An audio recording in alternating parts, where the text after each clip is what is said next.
আসসালামু আলাইকুম রহমতুল্লাহি ওবরাকাতু। সম্মানিত দর্শক শ্রোতা, হাক্কানি ওয়াচ চ্যানেলের নিয়মিত প্রশ্নোত্তর আয়োজন পর্বে সকলকে জানাচ্ছি আন্তরিক শুভেচ্ছা ও অভিনন্দন। দর্শক, আজকে প্রশ্ন আমাদের কাছে কয়েকটি প্রশ্ন এসে জমা হয়েছে। ইনশাল্লাহ সেই প্রশ্নগুলোর উত্তর ইনশাল্লাহ ধারাবাহিকভাবে আমি আপনাদের সম্মুখে ইনশাল্লাহ পেশ করব। মেদিনীপুর থেকে প্রশ্ন করেছেন ভাই মোহাম্মদ সাইফুল ইসলাম। তিনি প্রশ্ন করেছেন, পুরুষদের জন্য স্বর্ণ ও রেশমের কাপড় পরিধান করা, স্বর্ণ ব্যবহার করার হুকুম কি? প্রশ্নটি অত্যন্ত সুন্দর প্রশ্ন করেছেন ভাই মোহাম্মদ সাইফুল ইসলাম। তো এই প্রশ্নটির উত্তর হলো, আল্লাহ রসুল সাল্লাল্লাহু আলাইহি সাল্লাম একবার রেশমের কাপড় এবং স্বর্ণ হাতে নিয়ে আল্লাহ রসুল হাত এরকমভাবে উঁচু করে বললেন, আবু দাউদ শরীফের মধ্যে আছে, নাসাই শরীফের মধ্যে আছে, ইবনে মাজাহ শরীফের মধ্যে আছে। রসুল বলেছেন, ইন্না হাদাইনা হারামুন আলা উম্মতি মিন যুকুরিন, যে এই স্বর্ণ এবং হারাম, এই স্বর্ণ এবং রেশম, এই উভয়টাই বস্তু আমার উম্মতের পুরুষদের জন্য চিরস্থায়ীভাবে হারাম।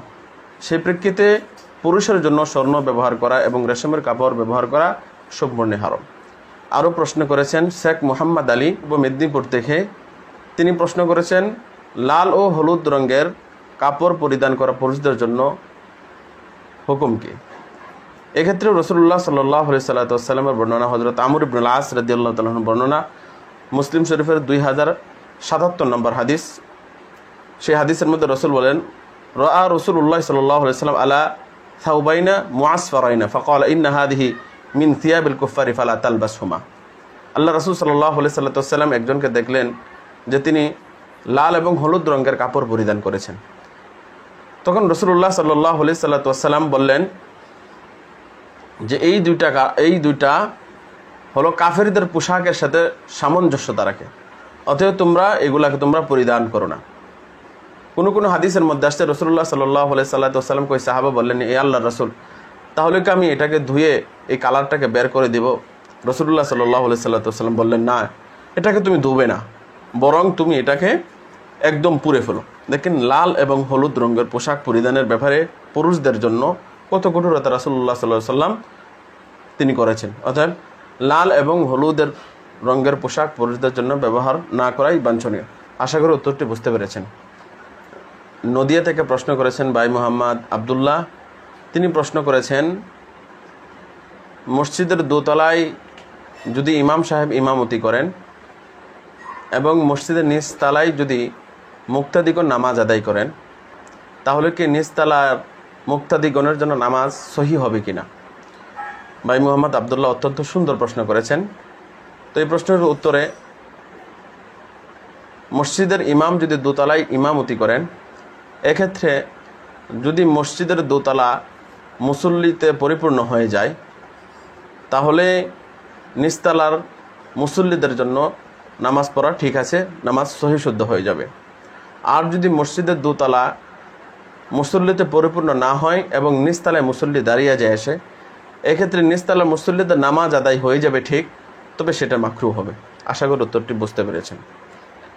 আরেকটি প্রশ্ন করেছেন মোহাম্মদ শফিউল ইসলাম মেদিনীপুর থেকে। তিনি প্রশ্ন করেছেন, কোনো ব্যক্তি অজু করার পর যদি সাবান দিয়ে হাত ধৌত করে, তাহলে কি তার অজু ভেঙে যাবে কিনা?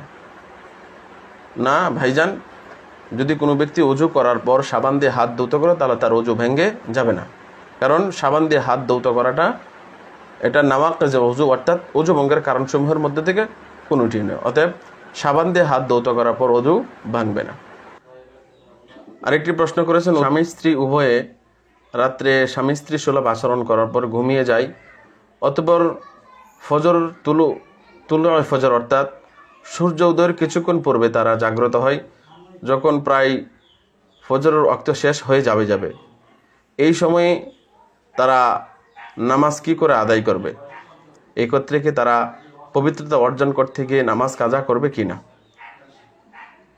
ভাই অত্যন্ত সুন্দর প্রশ্ন করেছেন।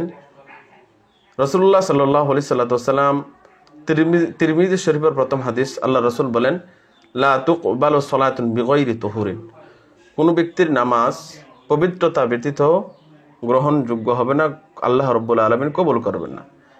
এক্ষেত্রে যেহেতু আপনি অপবিত্র ছিলেন, সেক্ষেত্রে আপনারা স্বামী স্ত্রী উভয় পবিত্র হয়ে তারপরে আপনারা নামাজ আদায় করবেন। এক্ষেত্রে যদি নামাজ রক্ত চলে যায় তাহলে আপনারা নামাজটা কাজা করে নিতে হবে। যে আমাদের হাক্কানি ওয়াজ চ্যানেলে আরেকটি প্রশ্ন এসেছে, ভাই মোহাম্মদ রবিউল ইসলাম গোপালগঞ্জ থেকে। তিনি প্রশ্ন করেছেন, একদিন আমার ফজর নামাজের দ্বিতীয় রাকাতে সূর্য উদয় হয়ে যায়, জানতে চাই আমার ওই নামাজ কি সহি হয়েছে?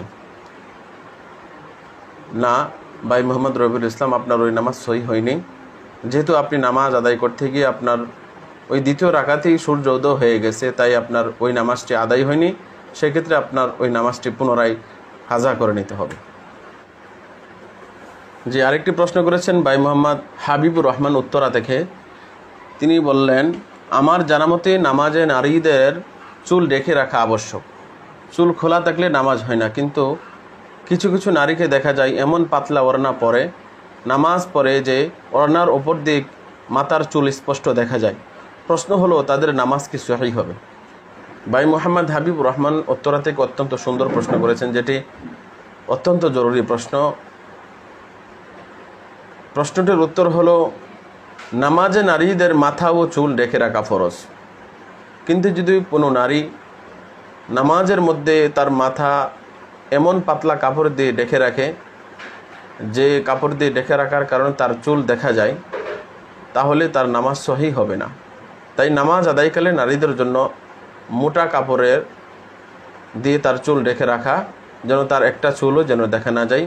এক্ষেত্রে অবশ্যই সে মোটা কাপড় পরিধান করে নামাজ আদায় করবে, যেন তার নামাজটি সহি হয়ে যায়। আর যদি তার চুল দেখা যায় তাহলে সে ফরজ ছুটে যাওয়ার কারণে তার নামাজ সহি বা আদায় হবে না। আরেকটি প্রশ্ন করেছেন রামতারেক থেকে শেখ আশিক আহমদ। তিনি প্রশ্ন করেছেন, রাত্রিবেলায় যদি আমরা কোনো বিষধর প্রাণী, সাপ, বিচ্ছু ইত্যাদি যদি আমরা দেখতে পাই, তাহলে সেটাকে কি আমরা মেরে ফেলতে পারবো? ভাই মোহাম্মদ আশিক অত্যন্ত সুন্দর প্রশ্ন করেছেন। এক্ষেত্রে যদি রাত্রিবেলায় কোনো বিষধর সাপ আমরা দেখতে পাই, যদি কেউ দেখতে পায় রাত্রিবেলায় বিষধর সাপ যেটা মানুষের ক্ষতিকারক, সেই ক্ষেত্রে রাসূলুল্লাহ সাল্লাল্লাহু আলাইহি ওয়াসাল্লাম বলেন তাহলে তাকে মেরে ফেলাটাই উত্তম, মেরে ফেলতে হবে। তবে রাসূলুল্লাহ সাল্লাল্লাহু আলাইহি ওয়াসাল্লাম আরেকটি হাদিসে আছে, আবু দাউদ শরীফের আরেকটি হাদিসে আছে যে কোনো সাপ, বিষধর সাপ দেখতে পেলে রাসূলুল্লাহ সাল্লাল্লাহু আলাইহি ওয়াসাল্লাম তাকে 3 বার সাবধান করবেন যে তুমি যদি সাপ হও তাহলে তুমি চলে যাও। এভাবে 3 বার সতর্ক করবেন, সাবধান করবেন। যদি সে তারপরও সাবধান হয়ে যদি গর্তের ভিতরে লুকিয়ে পড়ে কিংবা চলে যায় তাহলে তাকে মারবেন না, রাসূল সাল্লাল্লাহু আলাইহি ওয়াসাল্লাম বলেছেন।